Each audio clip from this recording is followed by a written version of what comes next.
सबसे पहले अलीमा खानम का जज के साथ एक मुकालमा हुआ। वो आपको पता है अपने केसेस में उनको बार बार अदालतों में पेश होना पड़ता है, उनके ऊपर भी मुकदमे डाले हुए हैं एहतजाज करने की वजह से। तो अलीमा खानम ने जज को ये कहा कि इमरान खान ने हमें अदलिया की आज़ादी के लिए पुरअमन एहतजाज करने का कहा था, हम तो आपकी आज़ादी के लिए पुरअमन एहतजाज कर रहे हैं, आप हमें जेलों में डाल रहे हैं। तो इस पर जज साहब ने अलीमा खानम से जाते हुए कहा कि आप दुआ करें कि हम आज़ाद हो जाएं। दुआओं से तो आज़ादी नहीं मिलती। अल्लामा इकबाल ने कहा था कि खुदा ने आज तक उस कौम की हालत नहीं बदली, ना हो जिसको ख्याल खुद अपनी हालत बदलने का। अदलिया को ये जंजीरें खुद तोड़नी पड़ेंगी, वकला को, जजेस को मिलकर जंजीरें तोड़नी पड़ेंगी जो पाकिस्तान की एस्टेब्लिशमेंट ने उन्हें पहना दी हैं। उन्हें जकड़ लिया गया है, उन्हें खुद छूटना पड़ेगा। पाकिस्तान के लोग उनके लिए खड़े हो सकते हैं, पॉलिटिकल पार्टीज़ खड़ी हो सकती हैं, लेकिन खुद ही करना पड़ेगा। हालात यहाँ तक पहुँच गए हैं कि अलीमा खानम बता रही हैं कि रात को जो एहतजाज हो रहा था अडियाला के बाद, जब धरना था, बाद में टॉर्चर किया गया, लोगों को वहाँ से हटाया गया और गिरफ्तार भी किया गया। तो जाहिद ज़हूर नामी एक SHO के बारे में वो बताती हैं कि उन्होंने 3 खवातीन को वहाँ से उठाया और अभी तक उन खवातीन के बारे में कुछ मालूम नहीं है कि वो कहाँ गई। फिर उन्होंने बताया कि ये गाड़ियाँ भी उठाकर ले जाते हैं, कोई 8 से ज़्यादा गाड़ियाँ उन्होंने उठाई। बड़ी गाड़ी को छोड़ने के लिए पुलिस को 10 लाख रुपये रिश्वत ले लेती है, छोटी गाड़ी को छोड़ने के लिए पुलिस को 5 लाख रुपये रिश्वत ले लेती है। और ये बातें अलीमा खानम बता रही हैं। यानी ये हालात हैं लॉ एंड ऑर्डर के, और ये अदालतों की कमज़ोरी है। अदालती अहकामात के बावजूद वो मुलाकात करने के लिए जाते हैं, मुलाकात होती नहीं है। इमरान खान को डाला हुआ कैद तन्हाई में। अब लगभग इमरान खान साहब को तकरीबन 1.5 माह से ज़्यादा तो ये हो गया कि आखिरी मुलाकात हुई। 1 माह उससे पहले वाला भी है, वो भी मुलाकात नहीं हो, लगभग तकरीबन कुछ 2.5 महीने होने वाले हैं या 2.5 महीने से ऊपर हो गया कि इमरान खान साहब कैद तन्हाई में, और उन्हें मुलाकातें नहीं करने दी जा रही, उनका बयानिया बाहर नहीं आ रहा। और ये सारा कुछ पाकिस्तान की मिलिट्री एस्टेब्लिशमेंट कर रही है और उनको नॉर्मलाइज करने की कोशिश की जा रही है। दूसरी जानिब स्ट्रीट मूवमेंट की जो मोबिलाइजेशन है वो तेज़ होना शुरू हो गई है। देखिए, मैं आपको एक चीज़ क्लियरली बता दूं, जो मेरे सुनने वाले लोग हैं ना, उनको मैं एक क्लियर लाइन ड्रॉ कर देता हूं। स्ट्रीट मूवमेंट कोई और चीज़ है, स्ट्रीट मूवमेंट के लिए मोबिलाइजेशन कुछ और चीज़ है। मोबिलाइजेशन होती है कि आप लोगों के अंदर विजुअल्स क्रिएट करते हैं, आप जगह जगह जाते हैं, जलसे, जुलूस, रैलियां, ये सारी चीज़ें होती हैं, ये मोबिलाइजेशन है। स्ट्रीट मूवमेंट के लिए मोबिलाइजेशन है। लेकिन जो स्ट्रीट मूवमेंट की प्रॉपर तैयारी है वो गली मोहल्ले में हर जगह पे हर बंदे की ड्यूटी, हर नौजवान को पता है उसने कितने बजे कहाँ जाना है, क्या ड्यूटी करनी है, बाकायदा नाम लिखे जाते हैं, टेलीफोन नंबर उसके ऊपर मौजूद होते हैं, सारी डिटेल्स होती हैं, वो पूरा एक ऑर्गेनाइज तरीके से चलता है। वो अभी काम शुरू नहीं हुआ, लेकिन मोबिलाइजेशन का काम बहुत तेज़ हो रहा है। आज़ाद कश्मीर के अंदर जो है वो बड़ा एहतजाज हुआ है और ये स्ट्रीट मूवमेंट के लिए मोबिलाइजेशन का काम हो रहा है। नियाज़ी साहब वहाँ पे इमरान खान साहब के बड़े वफादार साथी हैं, वो वहाँ पे काम कर रहे हैं। बलूचिस्तान के अंदर बहुत बड़ी बड़ी रैलियाँ निकली नाज़रीन। मैं तो देख के, मैंने जो पहले मनाते देखे मुझे लगा शायद ये खैबर पख्तूनख्वा है, लेकिन बाद में पता चला बलूचिस्तान है। तो बलूचिस्तान में तो बहुत बड़ा इनकलाब तैयार है। जिस तरह के मनाजिर मैंने देखे हैं, जैसी रैलियाँ देखी, जैसे लोगों के इज्तिमा देखे, ऐसे तो कोई पॉलिटिकल पार्टी भी वहाँ कर भी नहीं सकती। तो बलूचिस्तान से भी ये सूरत हाल है। खैबर पख्तूनख्वा में स्ट्रीट मूवमेंट की मोबिलाइजेशन की वीडियोज़ आ रही हैं, लगातार आ रही हैं, लेकिन जो टेक्निकली स्ट्रीट मूवमेंट होती है उसकी मोबिलाइजेशन तो शुरू हो गई है, लेकिन वो अमली तौर पर भी ग्राउंड के ऊपर काम प्रॉपर शुरू नहीं हुआ।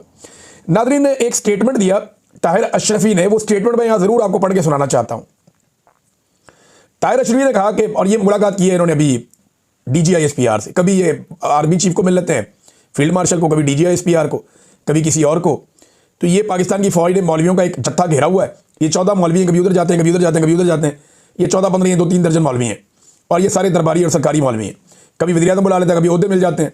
तो ताहिर अशरफी ने कहा जी कि कौम और फौज के इत्तेहाद से जंगों को जीता जाता है। खैबर पख्तूनख्वा के अवाम फौज के साथ खड़े हैं। देखें, खैबर पख्तूनख्वा के अवाम कहाँ खड़े हैं, ज़रा वहाँ जाके आपको भी पता करें, मौलवी साहब को पता चले कहाँ खड़े। खैबर पख्तूनख्वा के अवाम कई दहाइयों से रास्ते में खड़े, कई दहाइयों से वो अपने घर ही नहीं जा पाए, कई दहाइयों से वो खैमों के अंदर और कैंपों के अंदर खड़े। खैबर पख्तूनख्वा के अवाम कई दहाइयों से नाकों पर खड़े और जनाजों में खड़े। अब खुदा का वास्ता है, इनको थोड़ा बैठ के सांस लेने दें। कब तक आपने इन्हें खड़ा रखना और कब तक आपने इनका खून बहाना है? इसके ऊपर ये खुर्रम ज़ीशान साहब का एक ट्वीट है, मैं ये ज़रूर आपको पढ़ के सुनाना चाहूँगा। इन्होंने दिखाया है कि ये खैबर पख्तूनख्वा के अवाम खड़े हैं, इसमें बहनें भी खड़ी हैं, भाई भी खड़े हैं, और लंबी एक लाइन है जिसमें टूटी फूटी पुरानी गाड़ियों के अंदर लुटे पुटे काफिले वादी तीरा को छोड़ कर आ रहे हैं। इनके ऊपर इल्ज़ाम लगाया जाता है जनाब ये बड़ा पैसा बनाते हैं, ये करते हैं, वो करते हैं, स्मगलर्स हैं। ये इनकी हालत देखें आप। क्या इस्लामाबाद और रावलपिंडी में बैठे हुए जो स्मगलर्स हैं उनके पास पैसा ज़्यादा है या इनके पास ज़्यादा है? इनकी गाड़ियों के टायर तक तो देखें आप, कहीं से फटे हुए हैं, वो पुराने हैं। गाड़ियों की हालत देखें आप, जो किराए की गाड़ियां लेकर उनके ऊपर, इनके पास तो प्रॉपर वो बक्से भी नहीं है सामान रखने के लिए, पोटलियों में भर भर के लेकर आ रहे हैं। ऊपर से वो अम्मार सोलंकी का जो ISI वाला अकाउंट है, मुबैना तौर पर वो ये नून लीग वालों ने बताया, और ये ISI के कुछ सहाफ़ी हैं, उन्होंने बताया कि ये ISI का ही अकाउंट है। तो वो जो ISI वाला अकाउंट है मार्स लंगी का, वो एक घर के अंदर से CCTV फुटेज दिखा रहा है और दावा कर रहा है जी तालिबान सामान उठा के भाग रहे हैं। और वो जो वहां से TTP के लोग सामान उठा के भाग रहे हैं मुबैना तौर पे, अगर तो वो ठीक है तो भाई गर्मियों में उठा के भागे थे। वादी तीरा के अंदर मौसम का आपको पता है इस वक्त क्या है? इस वक्त वहां पे बर्फानी ठंडा मौसम चल रहा है जबरदस्त किस्म का। और ये जो बंदे सामान उठा के भागे हैं रात के वक्त, ये बंदे तो बिल्कुल शलवारों कमीजों में थे, गर्म कपड़े भी नहीं पहने हुए थे उन्होंने। तो आप लोगों को बेवकूफ समझते हैं, इनके दिमाग में पता नहीं ऐसा लगता है खोपड़ी में दिमाग है ही नहीं, मोटी खोपड़ी समझ नहीं आती इनको कि लोग बेवकूफ नहीं बनेंगे। और मट्टी का घर है भाई, मट्टी का कमरा है, उसके अंदर CCTV कैमरा लगाया हुआ किसी ने, और वो भी उसी जगह पर लगाया हुआ कि यहाँ चोरी हो जाएगी। लोगों को बेवकूफ बनाना बंद करें आप। ये इन लोगों की हालत है, ये देख लें आप। खुर्रम निशान इसके ऊपर लिखते हैं, सेनेटर हैं, कि रावलपिंडी से हेलीकॉप्टरों के जरिए लाया गया पंजाबी जर्नैली लफाफी मीडिया देख ले।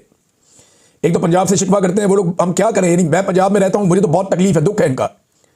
पहले भी आवाज़ उठाई, अब भी उठा रहे हैं, माजी में भी आवाज़ उठाने की कीमत चुकाई है। तो ये लगातार ऐसा नहीं है कि पंजाब खिलाफ है, पंजाब को इस दुख और तकलीफ का एहसास है, लेकिन बदकिस्मती से वो लोग पंजाब के हैं जो ये जुल्म करते हैं। उन्होंने कहा मीडिया देख ले कि तीरा में जो तुम लोग अरबों खरबों के भंग, चरस, अफयून के कारोबार की बकवासियात करते रहते थे, वहां इनके अरबों के लेन देन की बात कर रहे थे। तीरा की आवाम एक एक जोड़े और चंद कंबल और जानवरों के साथ टूटी फूटी गाड़ियों में आ रहे हैं। वो अरबों खरबों कहां गए? इस जंग की बुनियाद नस्ल परस्ती पर है, ये और कुछ नहीं, पश्तूनों की नस्ल कुशी है। कितनी तकलीफ वाली बात है जो वो कर रहे हैं। ये खुर्रम निशान साहब ने ये बात की, और ये शिकवा है, इसको शिकवे के तौर पे लें, इसको गद्दारी के तौर पे ना लें। आज बलूचिस्तान के लोग यही शिकवा कर रहे हैं, आज सिंध के लोग यही शिकवा कर रहे हैं, आज पंजाब के लोग यही शिकवा कर रहे हैं, आज कबायली और बलोची हर कोई यही शिकवा कर रहा है। आज आपके आज़ाद कश्मीर के और गिलगित बल्तिस्तान के लोग भी यही शिकवा कर रहे हैं। सारे के सारे पाकिस्तान की मिलिट्री एस्टेब्लिशमेंट से तंग है कि यार उन्होंने नाक में दम किया हुआ है, इनको बोलो अपना काम करें, हमें मुल्क चलाने दें, अपना सुकून का सांस लेने दें पाकिस्तान को। लेकिन नहीं, उन्हें तो अपना फायदा देखना है, उन्हें तो देखना है कि वो किस तरह अपने लिए ज्यादा मुनाफा और ज्यादा ताकत इकट्ठी कर सकते हैं। आसिम मुनीर साहब से ना एक गलती हुई बहुत बड़ी। ये एक नौजवान का मैं क्लिप सुन रहा था, वहां से मुझे ये आइडिया है कि मुझे भी ये बात करनी चाहिए। वो बड़ी शानदार बात की उस नौजवान ने। बहुत सारे लोग क्योंकि हमारे इस प्लेटफॉर्म को सुनते हैं, तो मुझे लगा कि उस नौजवान की बात सब तक पहुंचनी चाहिए, और अल्फाज शायद मेरे होंगे लेकिन उसने जबरदस्त बात की है, शानदार। देखिए, आसिम मुनीर साहब ने ना गलत आदमी पकड़ लिया। इससे पहले भी फौज बंदे पकड़ती थी, लेकिन इस दफा आपने गलत आदमी पकड़ लिया। आपको लगा आप इसको पकड़ेंगे और आपकी जान छूट जाएगी, वो माफिया मांगेगा, गिड़गिड़ाएगा, वो आपको ये कहेगा मेरी जान छोड़ दें। नहीं, ये नहीं हुआ ना। अब आप उसको नहीं छोड़ते तो अवाम आपको नहीं छोड़ेगी, और अगर आप उसे छोड़ते हैं तो आपको लगता है कि वो आपको नहीं छोड़ेगा। तो मुल्क तो ऐसे नहीं चलेगा ना अवाम चलेगी ना मुल्क चलेगा। तो आप उसे छोड़ते हैं तो फिर फंस जाते हैं, नहीं छोड़ते तो फिर फंस जाते हैं। किस किस्म की बला के साथ आपने पंगा ले लिया। ऐसा आदमी पकड़ा है कि अंदर वाले पनाह मांग रहे हैं, बाहर वाले दुआ मांग रहे हैं, और वो वर्जिश का सामान मांग रहा है। दो उसको डंबल, वर्जिश का सामान, ताकि वो अंदर अपना टाइम गुजारे। इमरान खान को जेल में बंद करने वालों ने, इमरान खान ने एक बात कही थी हमें, मुझे आज भी अच्छी तरह याद है, जिन लोगों ने और सुनी थी वो इसकी गवाही भी दे सकते हैं। इमरान खान ने कहा था कि इनके पास सिर्फ यहां तक का प्लान है कि ये मुझे पकड़ लेंगे, उसके बाद इन्हें नहीं पता कि इन्होंने क्या करना है।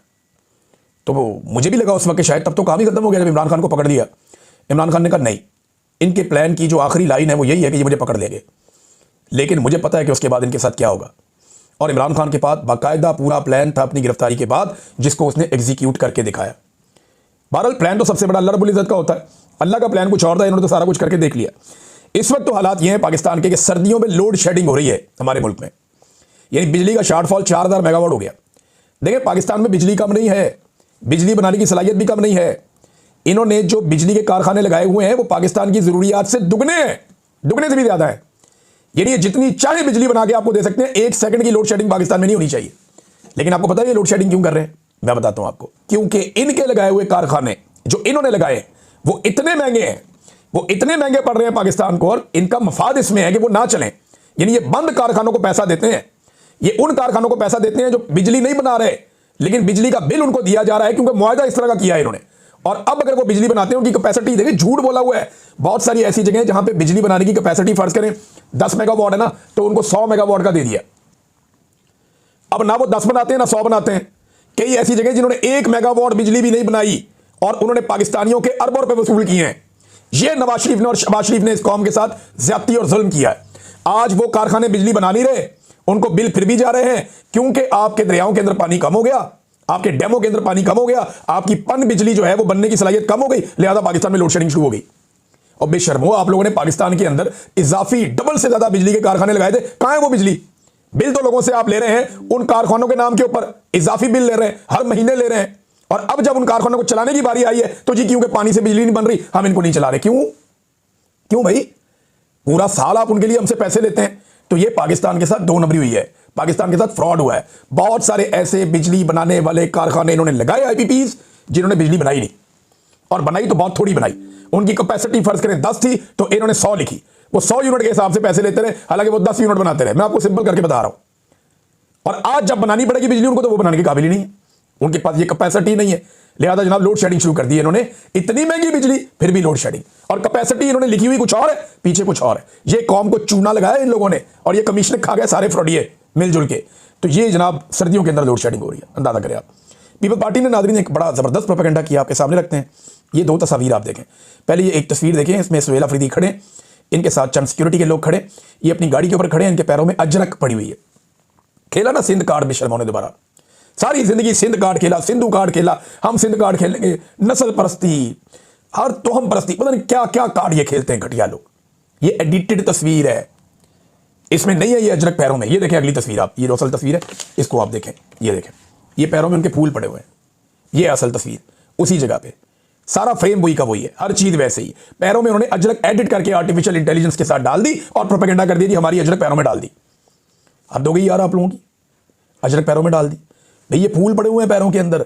सिंध का पानी जब जरदारी ने बेचा तब आपको कोई परवाह नहीं थी, कोई पूछने वाला नहीं था, और ना कोई पूछेगा उनसे, क्योंकि बाप का माल है, बेच दो, बांट दो। अब नाज़रीन एक इंजीनियर मोहम्मद अली मिर्ज़ा साहब के हवाले से जो एक बड़ी कंट्रोवर्सी बड़े लंबे अरसे से चल रही थी, अब तो ज़ीशान अजीज़ साहब का अल्लाह ताला भला करे, उन्होंने तो सारा ही कट्टा खोल के सामने रख दिया। जैसा कि मैंने आपको बताया था पिछले वीलॉग में, मेरे पास इंफॉर्मेशन थी कि इंजीनियर साहब के लोगों ने और उन्होंने किस तरह इस जर्नलिस्ट के ऊपर असरअंदाज होने की कोशिश की। अब जरा वो देखें कि इंजीनियर साहब बहुत बुरी तरह फंस गए। किन चीज़ों में फंस गए? नंबर एक, जो उन्होंने मरियम नवाज की तारीफें की उसमें फंस गए कि जनाब वो बहुत अच्छा बोलती हैं, बड़ा निखार के एक एक लफ्ज़ वो ज़ीशान ने निकाल के सुना दिया, जो गालम गलोच और घटिया ज़बान उन्होंने इस्तेमाल किए। अब बजाय इसके कि मरियम नवाज के ऊपर जो अपना स्टेटमेंट है उसको डिफेंड करते, कहते जी फलां भी ऐसे बोलता है, इमरान खान भी ऐसे बोलता है। कभी यार इतने घटिया अल्फाज तो कभी इस्तेमाल नहीं किए जो मरियम नवाज ने इस्तेमाल किए और उसके सोशल मीडिया ने इस्तेमाल किए। और जो लोग गंदी माँ बहन की गालियां देने वाले घटिया तरीन लोग हैं, नवाज शरीफ और शहबाज शरीफ, उनको अपने साथ खड़ा करते हैं, उनको अपने साथ शामिल करते हैं। जो बंदा बरतानिया में औरतों को गालियां देता था उनको बुला के इनको वजीर लगा देते हैं। ये जनाब इनके हालात हैं। फिर दूसरा जनाब सीसीडी के बारे में इन्होंने बड़ी गेम उठा दी थी कि कोई रेप नहीं हुआ, कोई ज्यादती का वाकया नहीं हुआ, खवातीन बड़ी महफूज हो गई हैं, नेफे में पिस्तौल चल रहे, बड़े खुश थे वो, मावराए अदालत कत्ल हो रहे, बड़े खुश थे, बड़ी तारीफें कर रहे थे। उसने कहा जी बताएं आप मावराए अदालत कत्ल को दुरुस्त समझते हैं? फंसा दिया ज़ीशान ने, वहाँ पे भी मुकर के कहते नहीं नहीं वो गलत है। तो कौन कौन सी चीज़ को अपनी गलत तस्लीम करेंगे? फिर तरीके लब्बैक की जबरी गुमशुदगियों वगैरह पे और कत्लेआम पे हार्ड स्टेट पे बड़े खुश थे। तो अब बताएं ना कि तरीके लब्बैक की क़यादत किधर है? क्या उन्हें जबरी तौर पर लापता नहीं किया एजेंसियों ने? बोले ना उसके ऊपर आवाज़ उठाएं, क्यों नहीं उठा रहे आप तो बड़े एंटी एस्टेब्लिशमेंट बनते हैं, तो निकले बाहर, अपनी एकेडमी से बाहर निकलें, एहतजाज करें, खड़े हो लोगों के साथ, कतबे हाथ में लेकर खड़े हो, रोला डालें, कहें आपके जनाब जबरी गुमशुदगी हुई है, रिजवी बरादरान की उनको छुड़ा के लाओ। क्यों नहीं आप कर रहे? आवाज़ उठाए ना, हम तो हर जगह आवाज़ उठा रहे हैं, हर जगह रोला डाल रहे हैं, जो हमारी कैपेसिटी हम कर रहे हैं। पाकिस्तान तहरीक इंसाफ अपने बदतरीन मुखालिफों के साथ खड़ी हो गई कि नहीं यार जबरी गुमशुदगी है, लेकिन ये इंजीनियर मोहम्मद अली मिर्ज़ा साहब नहीं खड़े हुए, ये ज़ीशान ने इनको एक्सपोज करके रख दिया। फिर जो कत्लेआम हुआ वहाँ पे मुरीदके में, उसके ऊपर इनकी ज़बान बिल्कुल बंद थी, पहले वहाँ पे भी फंस गए। फिर इन्होंने कहा जी 2014 के धरने में मैं इमरान खान को पहचान गया था, इमरान खान को, तो उस पर क्योंकि मेरे साथ ही बड़ा टाइम गुजारा है, बिल्कुल भाइयों की तरह है ज़ीशान, छोटे भाइयों की तरह, मुझे बहुत प्यार है ज़ीशान से। तो ज़ीशान को ये पता था कि ये मेरे से रब्ता करते रहे और मेरे से कोशिश करते रहे 2019 में 2020 में कि मेरी इमरान खान से मुलाकात करवा दें। मैं ज़रा बात खोल भी देता हूँ क्योंकि ज़ीशान ने इनको ही आगे से मुँह पे जवाब दे दिया, तो मैं आपको खोल देता हूँ बात कि इंजीनियर मोहम्मद अली मिर्ज़ा साहब ने मुझे कई दफ़ा रब्ता करके ये रिक्वेस्ट की कि मेरी इमरान खान से आप मुलाकात करवा दें इमरान साहब। तो मैंने उन्हें कहा जी कि वो वज़ीर आज़म है पाकिस्तान का, मैं आपको कहाँ से मिलवाऊँ? मैं आपकी उनके स्टाफ के साथ बात करवा देता हूँ और वो फिर आपकी मुलाकात अरेंज करवा देंगे अगर उनको मुनासिब लगेगा। तो ये मैंने अपना वादा पूरा कर दिया था। दूसरा, इंजीनियर साहब और उनके लोग बहुत सारे लोगों से रब्ता कर रहे थे, मेरे से भी किया था कि हमें पुलिस की सिक्योरिटी चाहिए। उस वक्त जब इनके ऊपर एक हमला हो गया था कातलाना, अल्लाह ताला उन्हें महफूज रखे, तो मैंने तो खुद से इनको फ़ोन करके ऑफ़र किया था कि जी मैं अपनी सिक्योरिटी, मेरे पास है सिक्योरिटी के लोग, कुछ अच्छे बाएतमाद लोग हैं, तो मैं आपके पास भेज देता हूँ, इंजीनियर साहब आपकी सिक्योरिटी का फौरी बंदोबस्त कर लेते हैं। उन्होंने कहा नहीं जी मुझे पुलिस की सिक्योरिटी के लिए वो बार बार कह रहे थे। तो मैंने उनसे कहा जी मैं कोशिश करता हूँ, देखता हूँ, बातचीत करता हूँ, लेकिन पता नहीं मुझे उसमें क्या हुआ। लेकिन मैंने उन्हें अपनी ऑफ़र दी थी कि जनाब मैं सिक्योरिटी आपको दे देता हूँ, लेकिन इनकी दिलचस्पी इस बात में थी कि इनको कोई एजेंसियों की तरफ से या कोई ऐसे कोई मदद मिले। तो मैं तो अब उतना वो मेरा था भी नहीं, मैं एक जर्नलिस्ट हूं, मैं अपना काम करूं या ये काम करूं।